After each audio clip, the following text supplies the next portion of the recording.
race 8. Caramia Star, Peter, $17.50. Number 1 being a scratching, of course. Viminaria, $4.10. Pompeii Ladies, $16.80. Racing Ruler, $14.30. Miss Brightier, $11.80. Prepackers Dream, $6.70. Our Red Star for the win dividend, $15.80 at the moment. 9 Sagacious Lass at $15.20. Sparkling Fun, $17.10. Leanza, $7.60.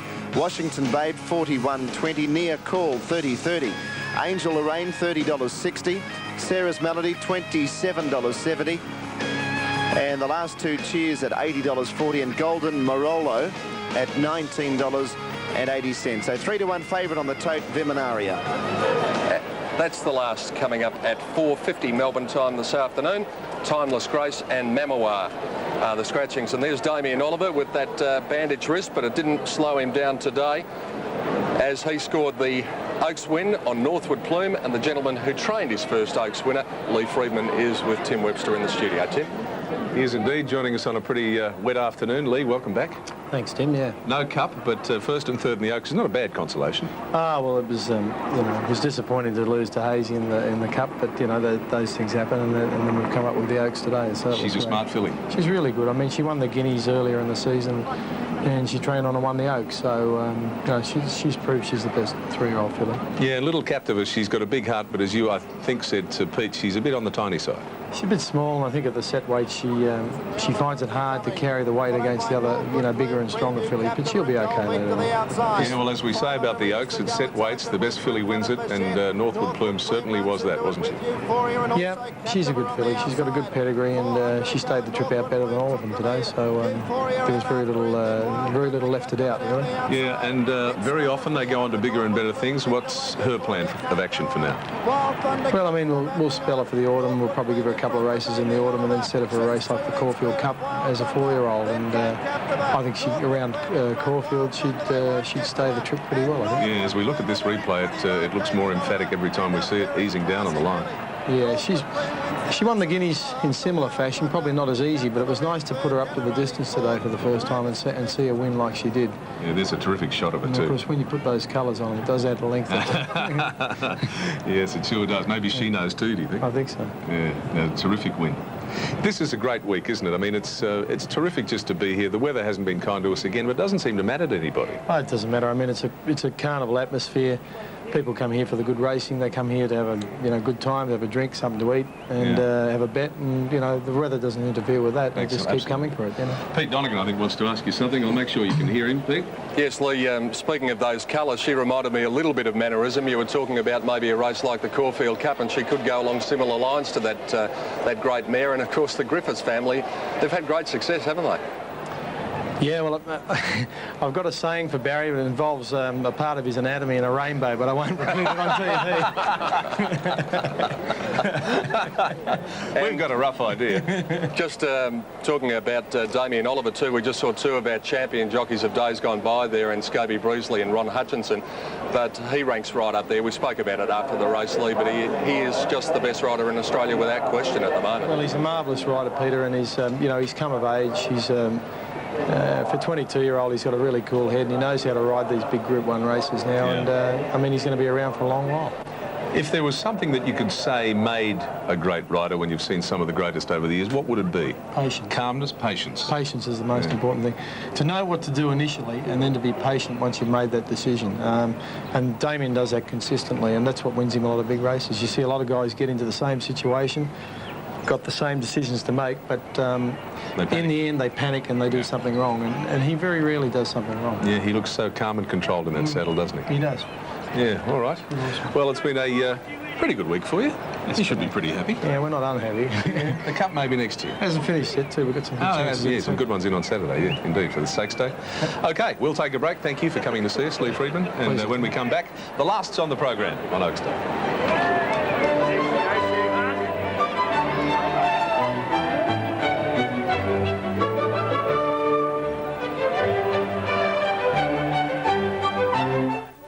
Sarah's Melody going in now, and that's me out there. Right here. Miss Brightier going up for the last event, and the final horse to go into the gates will be Cheers. Near Call on the inside. ridden by Peter Nucky. They're all set to go now.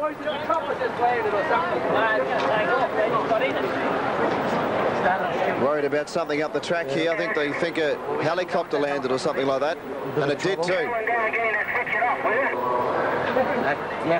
A helicopter did land, and that will delay the start. Well, that is unbelievable to land right there alongside the track when a race is about to start. You can see there how close it is. That's the running rail where those horses would be going past. That's Bobby Carroll, the assistant starter. They'll just have to delay the start a little bit till that helicopter goes.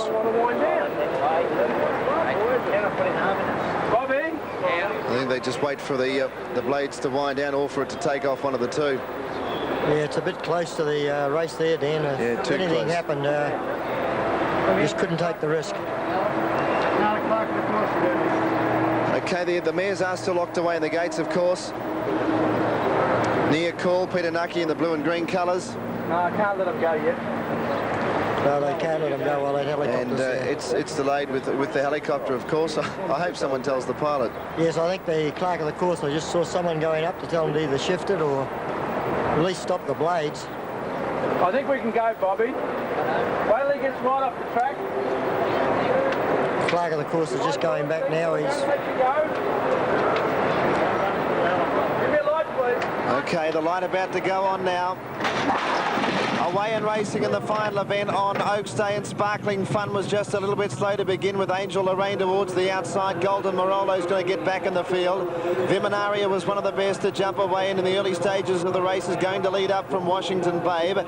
Just in behind those was Near Call, who's holding a position down on the inside. Sarah's Melody racing forward, and so was Prepacker's Dream.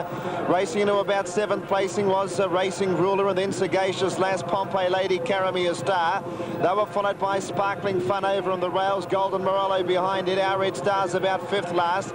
And back towards the tail of the field as they sweep into the home straight was Miss Bridie. Gee, she's giving them a big start. Angel Lorraine second last. Viminaria at the 650-metre point is a narrow leader as they approach the run around the turn. Prepacker's Dream is up there 3 wide, and Sarah's Melody the centre. Then Near Call, Washington Babe behind them. Hooked out Racing Ruler, followed by Cheers off the track. Our Red Star running on very strongly. 400 out, Viminaria in front. Prepacker's Dream. Here's Our Red Star, Racing Ruler. Washington Babe, Near Call, Sagacious Lass. Viminaria in front, trying to wear it down. Our Red Star. Prepacker's Dream was next.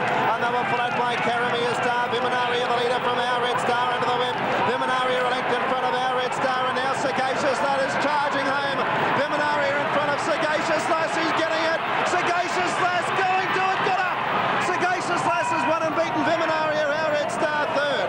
Then Sparkling Fun, followed by Racing Ruler. Miss Pride here, Washington Bay, Pompeii Lady, Near Call, Prepacker's Dream, Angel Lorraine, followed by Leanza.